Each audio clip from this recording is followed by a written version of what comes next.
merci à l'Infomédiaire d'être avec nous ici pour la 8e édition des Atlantic Dialogues. On a, je crois, après 8 éditions, réussi quelque chose d'important, c'est celui de fabriquer une communauté dans une catégorie géopolitique qui n'était pas évidente, celle de l'Atlantique élargi, qui intègre l'Amérique du Sud et bien sûr la façade atlantique de l'Afrique, en plus des continents nord-américains et européens. Nous avons ici beaucoup de fidèles, de nombreux... quelques ex-chefs d'État, de nombreux ministres, de nombreux anciens ministres également, et puis beaucoup de personnalités du monde des think tanks, académiques, du monde politique, privé, etc. Tous ces gens-là aujourd'hui forment une communauté avec au cœur certaines valeurs importantes qui sont celles du dialogue, de l'ouverture, de la volonté de construire ensemble des sociétés en paix, équilibrées, égales, avec un dialogue et des rapports entre le Nord et le Sud qui soient égaux, de respect mutuel. Et donc je crois qu'on est, après 8 éditions, arrivé à créer quelque chose, puisqu'on a 60 à 70% des participants qui reviennent chaque année. Donc voilà, on est assez satisfait de ça. Et ça se passe au Maroc. Je pense que les valeurs que je vous décrivais correspondent bien aussi aux valeurs du Maroc.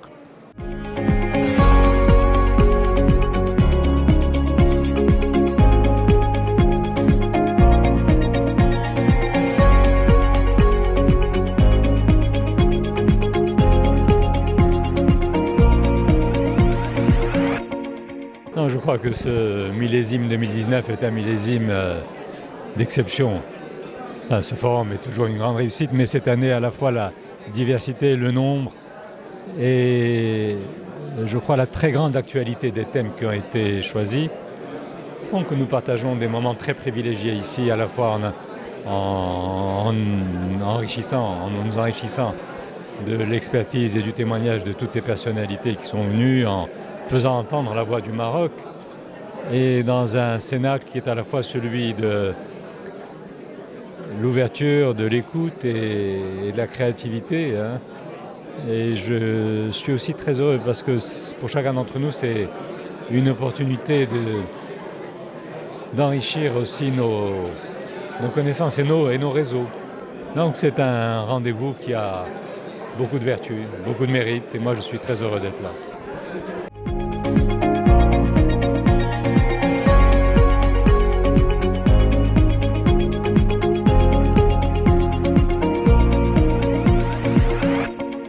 الحقيقة أن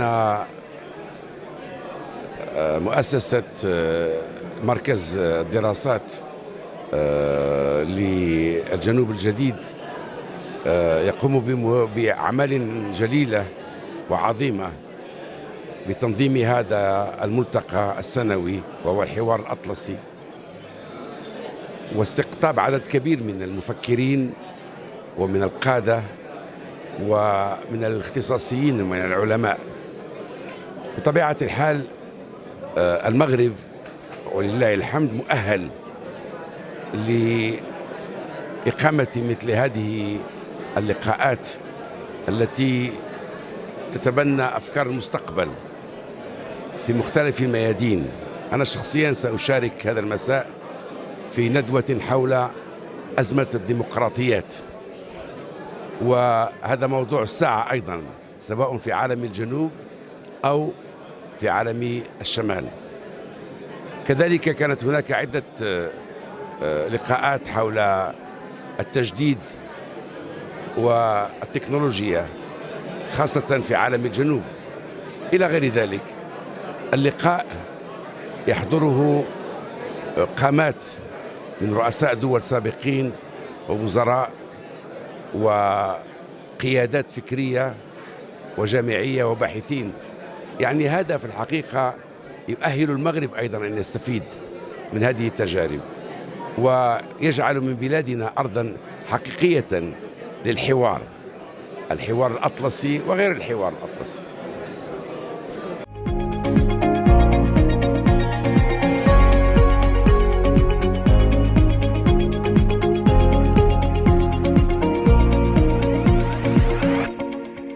Donc, comme vous le savez, Atlantic Dialogue, sa 8e édition, est une plateforme marocaine.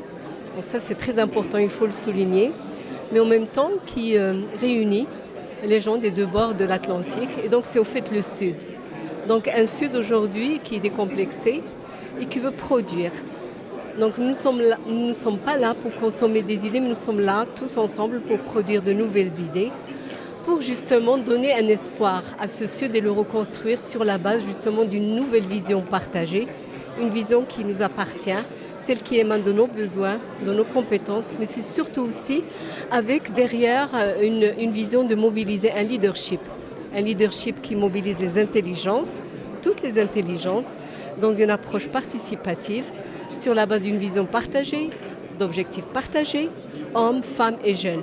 Et je pense que c'est très intéressant aussi de noter le Emerging Leaders, cette plateforme justement où le regard est porté sur un investissement dans les futures générations pour construire un monde meilleur. Donc je pense que l'Atlantic Dialogue, c'est très important.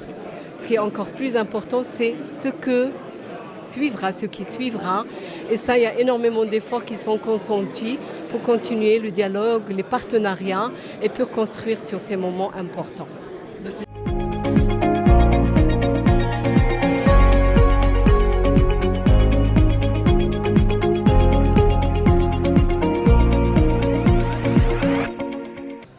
Alors j'étais très content d'être là à ce dialogue atlantique. C'est notre Davos africain. Et en tant qu'homme politique, en tant que scientifique, en tant que maire, ministre, je voulais porter un peu la voix de l'Afrique. Une des implications de ce dialogue, c'est mettre ensemble les hommes politiques, les décideurs du monde d'aujourd'hui et du monde de demain, ensemble pour réfléchir sur les thèmes. Alors sur ce thème de la technologie et de son influence, j'ai voulu apporter, moi en fait, le point de vue, si vous voulez, de l'Afrique. Le point de vue de l'Afrique, c'est quoi? C'est se dire que le domaine où l'Afrique est vraiment en retard, où nous sommes très loin derrière les États-Unis, la Chine, la France, c'est la technologie. C'est l'innovation, c'est la science. Et cela veut dire que nous autres gouvernements africains, universitaires, académiciens, professeurs, nous devons mettre l'accent sur la formation des jeunes d'abord, sur les investissements dans les universités, sur l'information technologique, ce qu'on appelle IT, Information Technology, mais aussi sur les branches scientifiques sur lesquelles nous devons orienter nos jeunes. Là, je parle de médecine, je parle donc de la biochimie également, alimentaire, je parle des médicaments, n'est-ce pas? Et c'est là où l'Afrique a un vrai retard. Par exemple, dans le domaine de l'agriculture, aujourd'hui, la plupart des semences viennent encore du monde occidental. Ce n'est pas normal. Nous devons pouvoir avoir des hybrides, nous devons pouvoir avoir nos propres usines pour faire des serres agricoles, des systèmes de goutte à goutte, etc. Dans le domaine de la santé, j'en parlais également, nous avons encore des médicaments, des antirétroviraux qui viennent encore de l'Occident, de l'Amérique, de l'Asie.